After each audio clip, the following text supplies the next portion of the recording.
First and foremost, I want to go ahead and say thank you to my Lord and Savior Jesus Christ. I understand without him I wouldn't be here today, and I understand without him I'm not going anywhere. Well, with that being said, let's get into the video. Yo, what it is, ETO gang.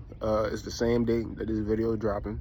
Real quick, I just wanted to go ahead and say I'm at my great uncle's house. He just passed away this morning, so I'm over here with my family and everything like that.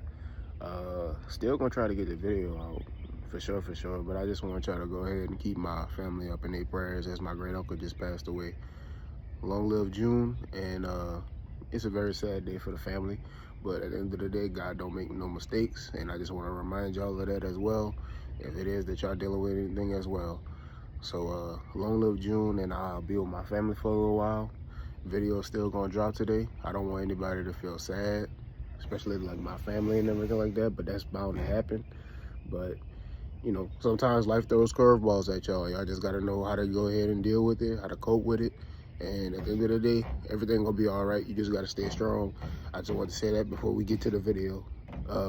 But with that being said, let's get to the video. Yo, what it is, ETO gang? It's your boy ETO Trey back in the code, another one. And today we got episode 3, Once in a Lifetime Argentina.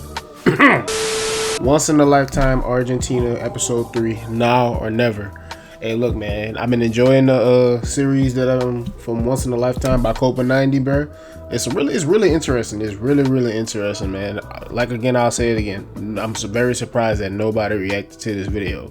If y'all actually go look up Once in a Lifetime Argentina, my video is actually I think 6th after the actual videos, bro. Nobody really reacted to this, and this is wild to me, but love the opportunity, love the exposure. You already know we're gonna take it. Shout out to everybody that go ahead and engage with the channel, man. Shout out everybody, man. Like, real talk, y'all already know what it means to me. Y'all gonna get tired of me saying this, bro. Y'all already know what it means to me whenever y'all go ahead and engage with the channel, whenever y'all go ahead and like, comment, subscribe, all that good stuff, bro. So continue to go ahead and subscribe to your boy. We getting real close to that 300 mark. We at 273 right now. And look, like I said, the number's always wrong whenever I go ahead and do the next one, but we love to see it, bro. Prove me wrong again. Like I said, as of right now, we at 273 on the subscribe count, but we looking for that 300, man. And after that, we're gonna go talk about 400, then we're gonna talk about 500, and then we're gonna talk about 1,000. Like, hey, look, let's not get ahead of ourselves. Stay humble. Let's keep with this grind, bro. And I ain't gonna yap too long about it. Like, again, shout out to all of y'all again, man. Really thank y'all for real, man. And Once in a Lifetime episode 3, let's get it. I always say this football's, I've seen everything in football. I don't think I've ever seen a 10 minutes like that. My name's Ellie Menjum, and for the past few years I've been traversing Europe, documenting the tales of football clubs and their fan bases who've been on the verge of winning something for the first time in a long time, if not ever. From northern Turkey to southern Spain, from southwest Germany to the Basque Country, I've been on a mission to show how important it is that the game has a variety of winners, so that we learn about new places, new people, new cultures, and most importantly, new stories. Then came the 2022 FIFA World Cup, where I knew the exact once-in-a-lifetime So when I first reacted to this, the first one, episode 1, I saw a clip. Probably it might be a different clip, but either way it could go, it looked like he's standing in that same area. And what I've learned from the second video is that I forgot what it's called. I don't want to go ahead and butcher the name by trying to say anything out there, but that everywhere, everybody that's gathered around that section right there, that's literally where they go to go ahead and celebrate like anything for like their victories, achievements, and everything like that, with football, and maybe in like everyday life as well. But that would be really cool if they did that. But yeah, bro, I thought from the background that they showed in the first video, I thought that was the ground, bro. Nah, that's people. That's people. They're crowding everything, bro. There's no room to walk. There's nothing.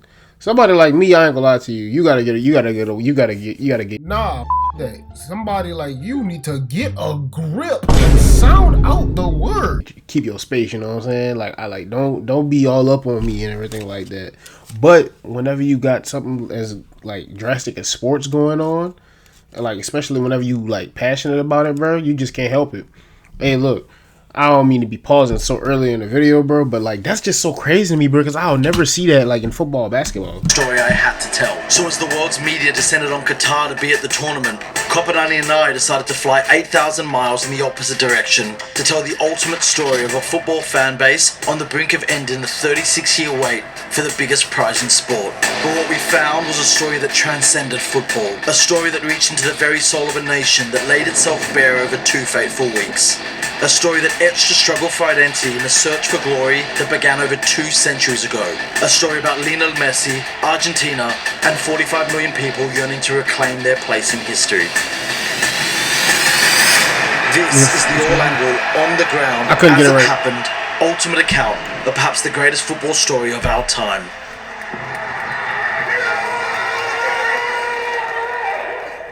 This is once in a lifetime. Yo,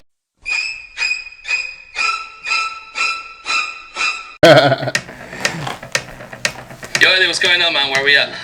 We are in Argentina, a very hot, very sweaty Argentina, during their first ever summertime World Cup, and I'm excited. There's only a couple of hours before the big quarterfinal against the Dutch. We don't actually have too much to do before we have to be in what is expected to be a sold-out fan zone.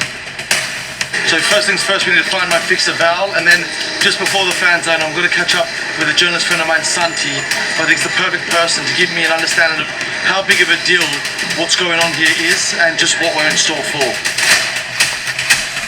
I need to give me an Argentinian friend, like maybe a friend from like all of these different like parts of the world and whatnot like that. So like whenever the channel get big enough to where I can start visiting all of these places and stuff like that, then hey, look, we gonna be tapped in. We have like somebody to show us around, all of that. You know what I'm saying? Hey, look, visions. We stay where we at right now. We work our way up to it. Let's get it.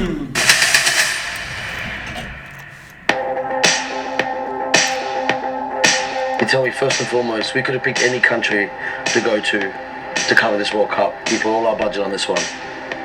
Why do you think we did it, and was it a good idea? Yes, it was a great idea for you to come to Argentina. Because, I mean, these people are longing for something to be cheerful about. This World Cup is like a boiling point for this national team. Because the World Cup is an obsession for Argentines. Already 36 years. That's how long we've been waiting for anyone, to make us lift that trophy again.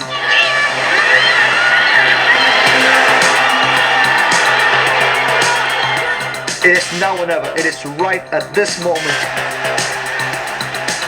To finally get the chance to win the trophy. 1-0 up at the break, and with a foot in the semi-final, the emotional climate of the fan zone was a collective, confident ecstasy, which was an even more notable achievement that looks so given the actual fire, climate. You see, with this World Cup being the first ever to be played in December, it meant that Argentina were experiencing their first international tournament in their summer. Summer is in December for y'all?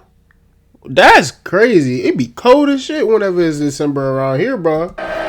And whilst that had helped create atmospheres and crowds never quite seen during winter tournaments, it also brought its own obstacles.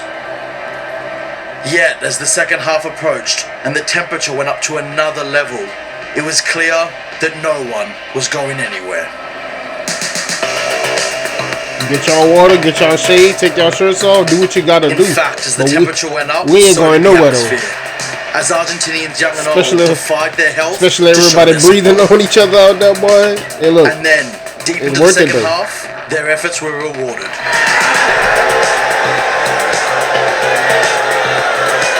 And so with only 15 minutes left, Argentina had a golden chance to double their lead with a spot kick taken by... who else? Messi, who is... Mask is crazy! Lead with a spot kick taken by... That mask is diabolical. I'm not gonna lie to you. He do not look good, bruh. Hey, look. I'm gonna be honest with you. Real talk, real talk. I'm a Messi fan now. I'm a Messi fan now, and I get it. I get it because they do that in all kind of other sports and everything like that. I understand completely, but I'm not gonna lie to you. The gap between the teeth is kind of. I think it's that for me. I think it's that for me. That's kind of like that mask looks scary, low key. I ain't gonna count. Who else? Messi, who is heading into this World Cup, still at the top of his powers, but at 35 years old, which could mean this is the last shot he will ever have of trying to win the trophy he's been looking for. Basically, from the very first moment he put an Argentina shirt on.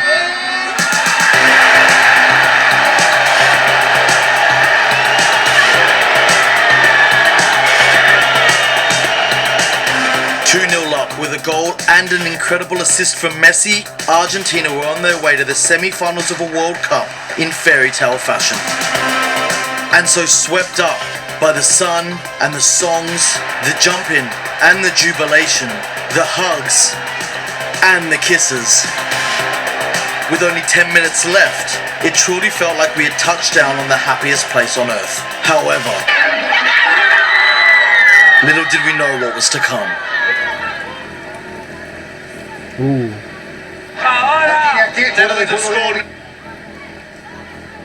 It's got some relation to attention like that.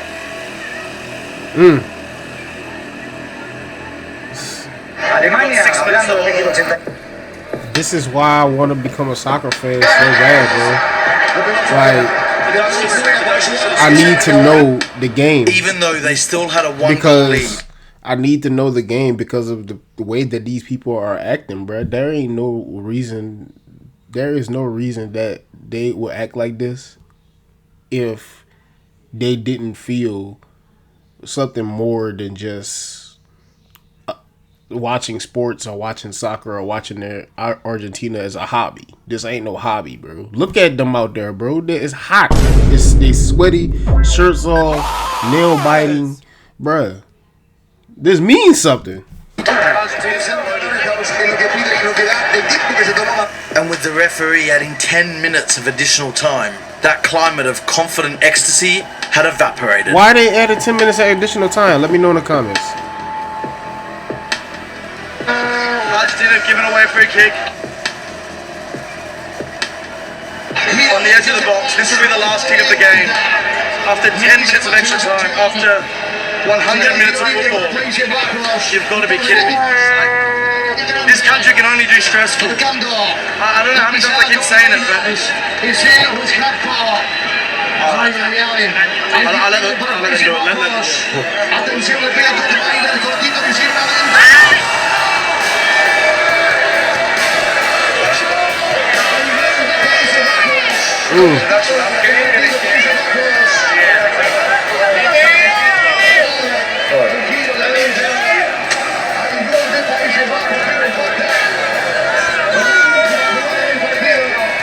All of a sudden, the happiest place on earth had become anything but.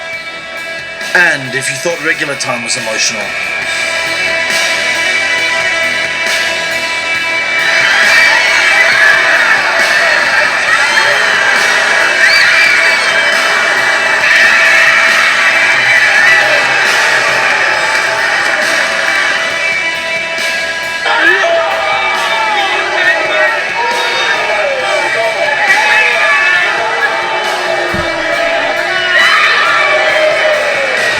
I just want to take some time just to say right quick.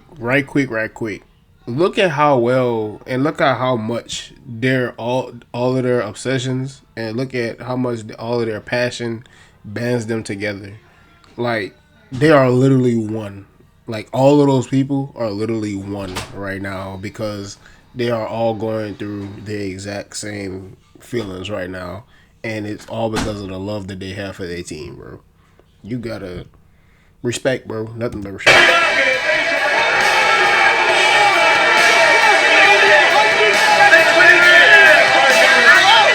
That's probably dudes he ain't even talked to before, but he just talking to him like they're brothers.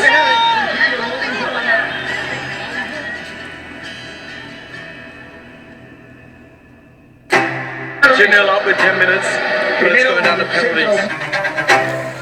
10 clear chances in extra time, but it's going to penalties. It's 50-50. For Argentina prevail. It's 50-50. I can feel the anxiousness myself. That's how, and I ain't even watching the game, but I'm watching. Like I could just being, just watching it, just making me feel that same, like, you know, like that same adrenaline. Despite being only 2 penalties into the shootout, the extreme passion and emotional attachment Argentina places on this game was already on full display. And then came the next Dutch penalty. Let's go.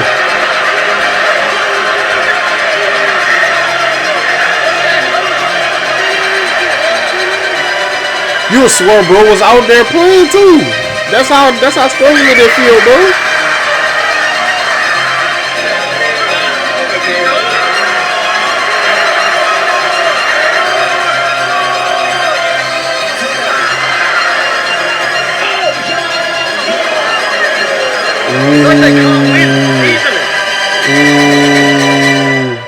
And so, after a match that had given us just about everything, Argentina were just one Lautaro Martinez penalty away from the semi-finals.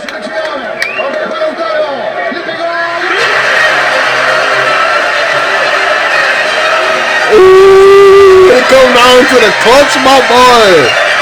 When it comes down to the clutch, it's the best moments, bro. That's how they feel. They ain't even at the final yet.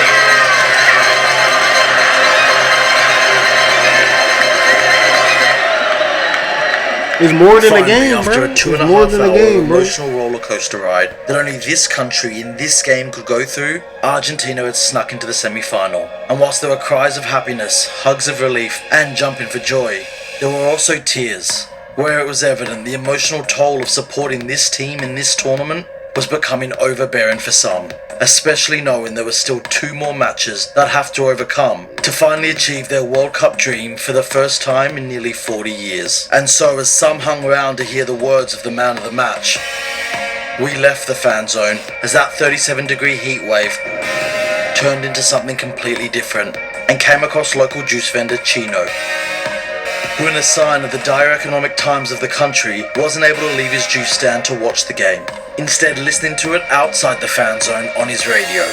Te decía, estaba con una señora mayor acá y cuando escuchamos el gol los dos nos abrazamos con esa viejita y gritamos los dos y yo digo, si se hace otro gol más te como la boca. Whoa. Si se hace otro gol más te como la boca. That's crazy. And so Uncle's the obelisk, Uncle's really putting on. Uncle's trying to show us something right quick. Where we'd been told, despite the monsoon-like rain conditions, thousands had already gathered for the traditional post-win celebrations. It was Chino's poetic words on what this all meant that made sense of it all. No se trata ni de Messi ni de ningún jugador. Se trata de la esperanza. Se trata de la esperanza de la gente. Let's guys. Hace media hora estábamos todos así, viendo, y en un segundo se abrió la puerta de felicidad, donde todo el mundo le importa un carajo todo o nada. Facts.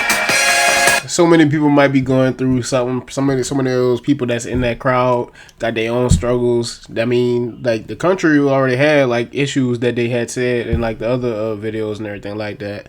But it's like, and yeah, those issues are probably going to continue for a little while. But as of right now, we ain't worried about none of that. We worried about we worried about this right now. This is like football. I don't care if I can't pay this. I don't care if I ain't got this. I don't care if I can't have this or whatever like that. But Argentina's playing. We are in the World Cup and we got a champion. We got a chance to win the World Cup. So any and everything that it is that's bothering me, any and everything that's upsetting me, any and everything that's putting me through trials and tribulations ain't getting to me right now, because this is where my passion is right here. I love watching me some football. I love watching me some basketball. It don't matter, bro. Real talk. Sometimes it does that. It does that. Look at all those people, bro. Probably going through something, but like they so happy right now because that feeling, bro. That feeling is different, bro. Te saca de un lugar y te pone en otro lugar. Es como que una puerta dimensional, digo.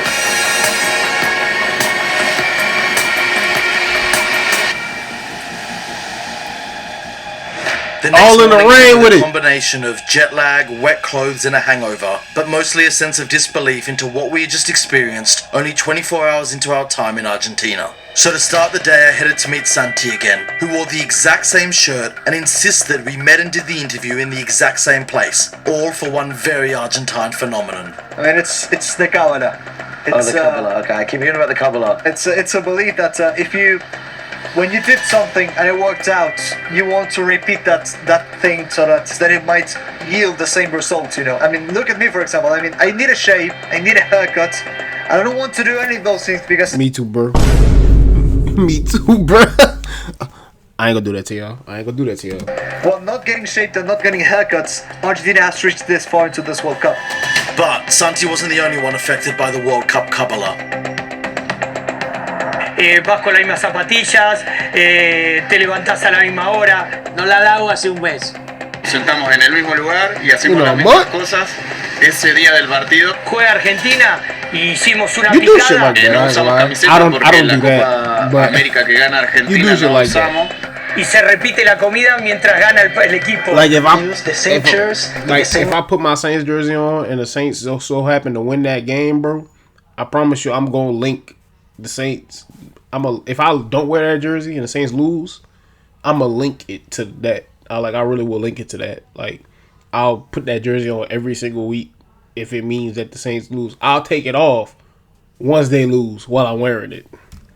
Order and we eat the same before every match. Tratás de hacer todo lo mismo That's a different level right there. que hiciste Eat el the día same, que ganaste. not washing From your their shirt for a superstitious month. behaviour to painting their futsal arenas like I the ain't got nothing Sistine on y'all. Chapel, it was dawning on me that the Argentinian passion for football genuinely bordered on religious fervour.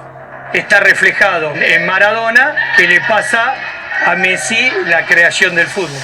I talked about This that was one in only the the first tip of the video. iceberg I discovered when it came to Argentine passion for all things football. From Ezequiel Sorani, the founder of Futbolitas, a creative art studio dedicated to the game, It's not a sport, it goes way beyond. It's a cultural phenomenon that affects different lives in different ways. to the unofficial museum of El Grafico, built into a tin shed in the countryside, that's dedicated to preserving the memory of the country's most adored football that's what it publication, was. to Carlos Ruiz, a man who turned his passion for sportswear into a world-famous store visited by some of the biggest names in the world. And whether their passion was expressed through footwear or photography, when chatting to them about football, there was one subject in particular that was getting them most excited. We have the best player in the world.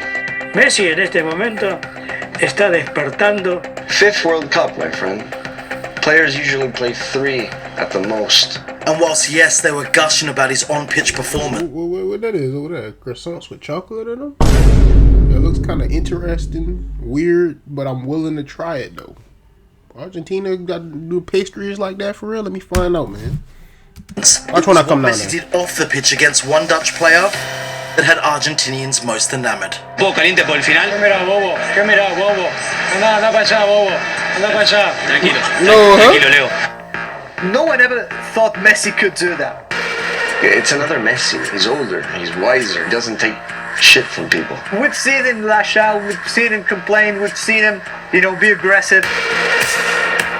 But to be like straight looking at someone, looking at an opponent, telling them, what are you looking at? Get out of here, get out of here. Just like in '86, Argentina once again had a leader who wasn't afraid to express how he felt. And within hours, they were celebrating it in every way they could. I mean, I'm gonna say it like this, bro. Y'all said that Messi went ahead and said that, get out of here, get lost, dummy, and whatnot like that. All I'm saying is, and this is by no means me promoting violence in no way, shape, or form. But Maradona pulled out the, they said Maradona pulled out the, get out of, leave me alone,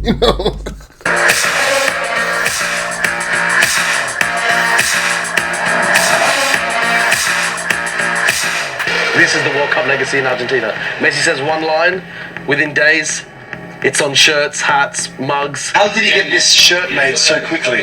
In Friday when the match was finished, maybe 20 minutes after, there were cards and t-shirts already on sale.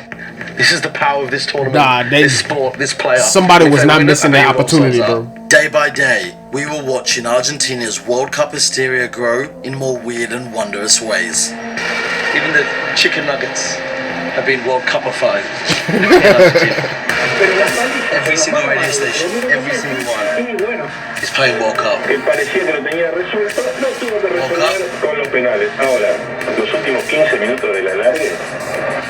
Cup. Lo mismo realiza el profe Luis Martín. Los jugadores juegan a mucha intensidad. Tarjetas en un partido mundialista. Lo cual podría hablar de un partido whether it's the walls, whether it's the radio, whether it's the newspapers, everything is World Cup. I'm convinced that there's no one in Argentina that doesn't like soccer. Prove me wrong. It would be harder to not hear the World Cup than hear about the World Cup. But perhaps the reason the World Cup was such a talking point was because the other Argentine topic of discussion was so depressing. Prices So inflation, for example, it's a huge issue in Argentina. Imposible del argentino intermedio, medio de su condición social, tener ahorros.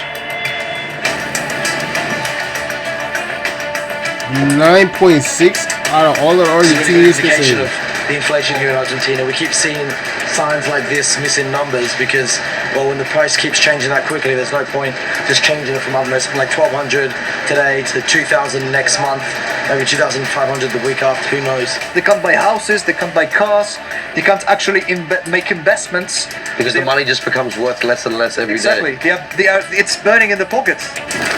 And so, as each day went by, we came across demonstration after demonstration after demonstration, all focused on the same subject. Nos ofrecieron índices que están por debajo de la inflación. Nosotros hemos rechazado y hemos lanzado un paro en el día de la fecha que se está haciendo en toda la República Argentina. Yet even amongst the protests, Diego was present. And even in the economic nadir the country had found itself in, reports coming out of Qatar were that no country had taken as many fans to the tournament as Argentina. Wow. And with the country now in the semi-finals, somehow even more supporters were flying out to Doha. So of course we headed to the airport to meet them. From the young and spontaneous to the old and sentimental, Claro, yo tengo 60 años, es la última vez que puedo ver a Messi. to the just plain crazy. Sí, hemos vendido una camioneta. Whoa! A lot of people gonna sit here and look at bro and judge bro and say, yeah, he crazy, he stupid, he this, he that, he sold his car to go to Qatar.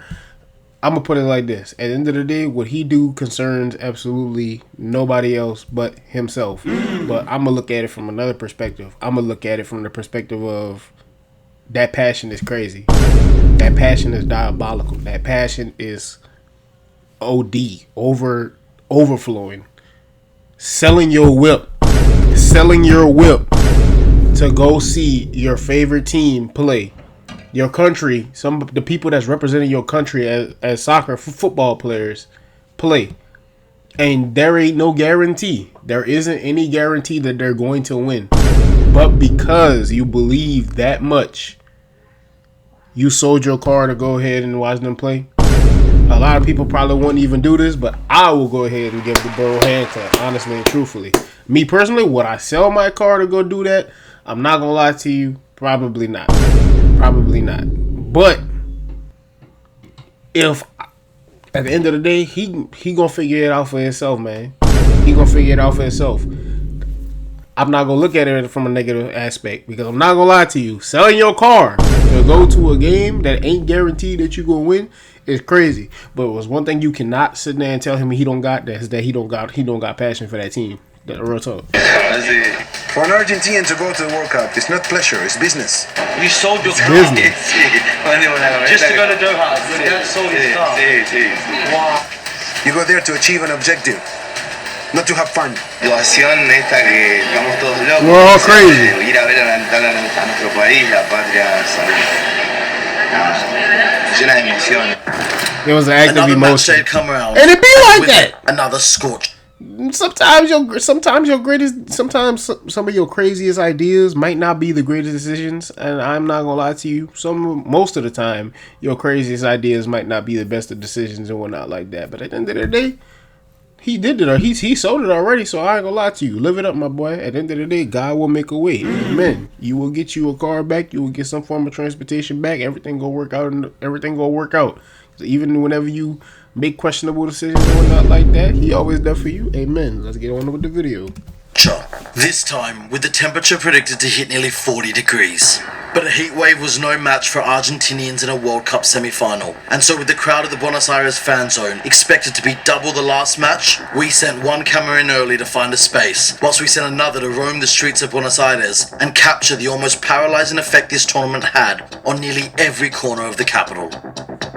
As for me, well, since this was a story about Argentina, not just Buenos Aires, I decided to try something a little different. Heading out of the capital and across the country to see just what the rest of Argentina looks and feels like on a World Cup match day. And what I found was arguably a more intense sentiment than even in the capital. Si no ganamos ahora, es el último. Este tenemos que ganar. Ese tiene que ser ahora o nunca. Y es como que por Messi también. Porque se lo merece. El mundo le tiene que regalar la Copa del Mundo. Porque es único, porque es único. Porque somos buenos y porque tenemos jugadores para ganar. Ahora, como voy a decir, es ahora o nunca. Sí. Este ya todo nada. And just like the emotional toll the tournament was having on those in the city, ¿Por qué no me das? Para no ponerme nervioso. ¿Sí? Lo voy a tomar más tranquilo, porque si no me voy a terminar enfermando, porque al tiro casi me muero. Me agarra ansiedad. Entonces no miro, me pongo a trabajar. and despite being in the middle of a Tuesday, every town, every village, and everyone was focused on one thing in particular. Y Argentina camina de tal manera que ya está en la semifinal de la Copa del Mundo de Qatar. Es una locura la República Argentina, me cuentan Fernando García. Con el ritmo acelerado, Leo, para terminar con las últimas ocupaciones del día, la gente, la mayoría, te diría hasta ahora, todos con la camiseta argentina. And so, as kickoff approached, we jumped back on the highway and headed to the city known as the cradle of football. This kind of making me want to switch up my my choice in jersey. I'm not gonna lie to you. I might go get an Argentina jersey just because of how much I'm learning and how much I'm really appreciating the culture and how much like passion that it is that they going ahead and it like showing just for like their sport and also for their country and just everything that and just like for hope and like a chance to feel alive and feel that champion, to feel them, their names be called champions. Not gonna lie, I might switch it up. Because it means something. I'm from Buenos Aires. When you have to look at how they feel football in Rosario, I mean, they are crazy about football in there. I have to admit it. Rosario breeds football like no other city in Argentina, for sure. In Rosario, probably they take football way too seriously, way too heavily. It gets crazy in there as well. Firstly, it's the two blocks of Rosario. From the moment you enter Rosario, you understand the passion, how deep it goes. The colors are everywhere. Into every wall, every corner, every lamp post. It's all about the red and black of Newell's or the blue and yellow of Rosario Central. A level of division, a level of hate, a level of passion. It goes to a level that is difficult to understand. There's way too much intensity. Okay, I'm so sorry, but we're not getting this in football, in American football and NBA, bro. I'm not seeing places where, you know, where the passion is running so deep that you're doing stuff like this to the cities, bro. And I'm not advertising for it, but I'm just saying we got a couple of buildings that people can go ahead and do this for and do this too. You know what I'm saying? Like New Orleans, you'll see a whole bunch of that stuff. You know what I'm saying? But it's not like specifics of like a club or a team or anything like that. Messi, You see, it was in this cradle of football that Messi was born, raised, and began his footballing odyssey. Messi's first club was Grandoli, a small football club in the south of Rosario. And so, with Messi's Rosarino football journey starting at Grandoli, so did ours. Can we go in? ¿Nervioso por el partido? Ganamos. ¿No? ¿Sí? Ganamos. ¿Seguro? Por supuesto. ¿Por qué? Always gotta keep Argentina that gana, mindset. Messi empezó acá. Always gotta keep Y that acá trabajo mentality. yo. It's mad to think, like, it all started here. At Grandoli, on that pitch where he did the same magic he's performing from 5 years old here to 35 now. But to sit here in this kind of birthplace of what could be the greatest player of all time, what could almost certainly be. Is it could be, chat? Is it could be, chat, or is it is? Because he said it could be. Y'all let me know what y'all think. If he wins this tournament in less than a week, I don't know, that's magic. I could stay here all day and soak it up. But we got kick-off against Croatia in about 15 minutes. I've been invited to a party. That party was being hosted by Farid, a talented Rosarino photographer I'd seen online, whose photos in Rosario's World Cup celebrations had inspired me to come to the city in the first place. And so as the streets of Buenos Aires emptied and its bars, restaurants and fan zones filled to capacity, we made it to Farid's just in time to strap ourselves in for another ride on the emotional roller coaster that is supporting Argentina at the World Cup. And from the first minute in, it was a bumpy ride. It threw some Argentine hands in the air, and other Argentine hands on heads. It threw some of us forward, it threw some of us back. But whoever you were, wherever you were, no one was immune from the emotional toll. Some tried coping with nicotine, others with alcohol. Some even tried coping with black magic. What? And then...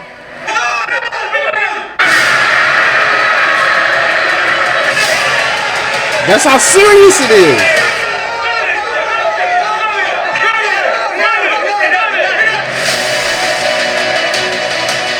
And so that emotional roller coaster had come to a screeching halt, where the result of Messi's next kick would determine where we go next. Boy, the journey to the 12 World yards, Cup, boy. one kick, 46 million people, a 36-year wait.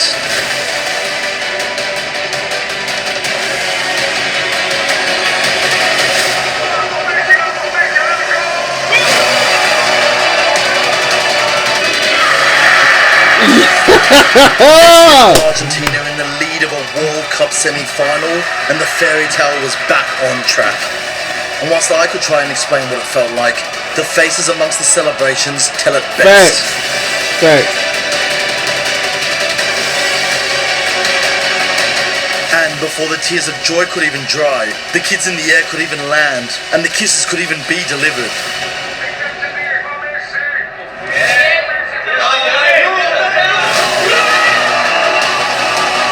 Another one? Now they going crazy. Once again, the faces told the story. And 2-0 up and now dominating, Argentina had a foot firmly in the door of the World Cup final.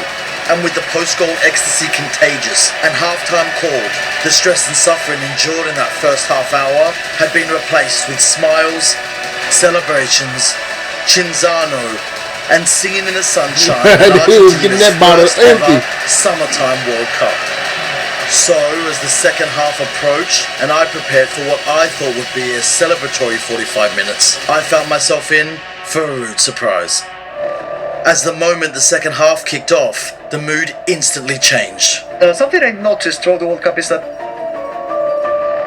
even the way the Argentines cheer on the team, it feels like they're suffering, they're leaving, their bodies behind. They have to be mentally drained. They have to, be at the top of intensity because they are suffering.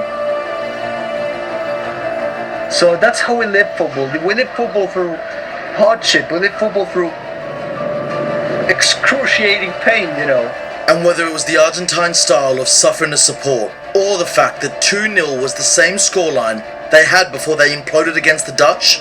No one in the fan zone, no one in the cafes, and certainly no one in Rosario seemed to remember the happiness of halftime. Until Messi picked up a ball near the halfway line, and he ran with it, and he ran with it, and he ran with it some more, until he had the ball at the byline.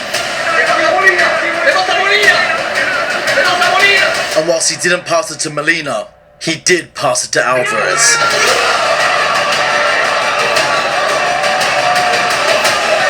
And that's when Argentina finally let their guard down. No longer was anyone worried about the game. In fact, no one was even watching it. And so, as the Buenos Aires fan zone turned into a giant dance floor, the streets of the capital refilled with people heading to the Obelisco, and our watch party turned into a rave, I went outside to get my head around the story that was unfolding. Take a step outside on the balcony because as fun as it is in there, it's a bit overwhelming to be honest. I came up with the idea of telling this story over a year ago when I realised it was going to be Argentina's first Summer World Cup, when I realised it was their first stint vote on a pass and he was looking down on them for this tournament. And I realised this really was Messi's last tournament. He said it surely was, and he's played like it surely was. He's just created an assist so glorious, so beautiful, will go down in the history of this tournament. And now this country, now we need to see that assist. to actually try and fathom what happens with this country. It's a bit, I don't know what happens now in the next 5 days, to be honest. What happens now, Argentina? How do you prepare for this? How do you enjoy this? And if you win this, how do you celebrate this? We had something special now. I'm telling you, you thought it was crazy now. But we haven't seen anything yet. Yeah, I gotta watch part 4, bro. It gets better and better every time. Streets to see how Rosarinos celebrate the World Cup, where whether on the back of a bike, back of a truck, back of the bus, or even at the front of it, there was only one place you were heading, the city's own version of the Obelisco gathering, where tens of thousands had congregated, many climbing any vantage point possible to show what it meant.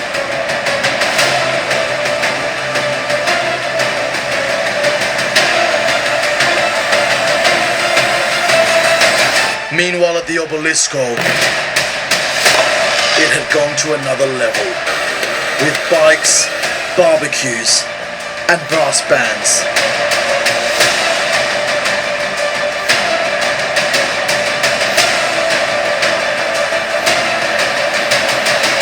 And so, as the celebrations continued deep into the night and morning, what was most notable to me were the number of young kids out way past their bedtime, partying alongside their parents, who evidently wanted their kids to experience the same Argentine euphoria they were able to enjoy 3 decades earlier. As they should. And so, as the drinks ran out and we headed back to the capital, all I could think was, how does this get any bigger? Sure, gotta win. Gotta win now. Ooh. Next time on Once in a Lifetime. Hey, look, man, that's gonna do it for this one, man. Another great video by Copa 90, bruh. And you know it's a great video whenever you can like really feel the emotions coming like really through the screen for real, bro. Like I felt like I was there. I felt like I was there. Even though what I'm talking about feeling like I was there is probably, I ain't gonna say probably, it's absolutely nothing like what it actually is whenever you're actually going to be there. And I'm not gonna lie to you, like this, just watching this, I'm feeling like making one of those go ahead and making a decision straight off of emotion, how I feel from this video straight off like that. I want to go to Argentina for a World Cup. Like, you know, like they always say, they say like, oh, we're never going to make it there again. I believe Argentina is going to make it there again, honestly and truthfully. That's coming from a newbie, so, you know, don't read too much into what it is that I say. But, man, I ain't going to lie to you, bro. Like, look at that energy that it is that they're displaying and that they're showing just off of getting to the World Cup and even the games leading up to the World Cup, bro. I'm not going to lie to you. That's definitely something that I would like to do. And never would I have ever saw myself as like someone who actually was getting into soccer, even from my YouTube channel. But I'm not gonna lie to you, this has probably been the most I've probably been enjoying myself on YouTube, doing YouTube more than ever since I started doing soccer content, bro. Honestly and truthfully, like I'm gonna say it again. I appreciate everybody that go ahead and send me recommendations. Everybody, especially the person that went ahead and sent me the recommendation to watch this documentary series, bro. It's amazing. And I'm not gonna lie to y'all, if y'all know any other good documentaries that it is that y'all would like for me to check out, I'm not gonna lie, if they anything like this, or even if they got their own little sauce to it and everything like that, I'm more than happy to go ahead and check it out whenever I can. But with that being said, bro, I'm excited for part 4. 3 was gas. 3 really gave me like that emotion, that anxiety feel, you know what I'm saying? Even though like we know that Messi won a World Cup already, it's like the story that leads up to it is the things that really get you there, you know what I'm saying?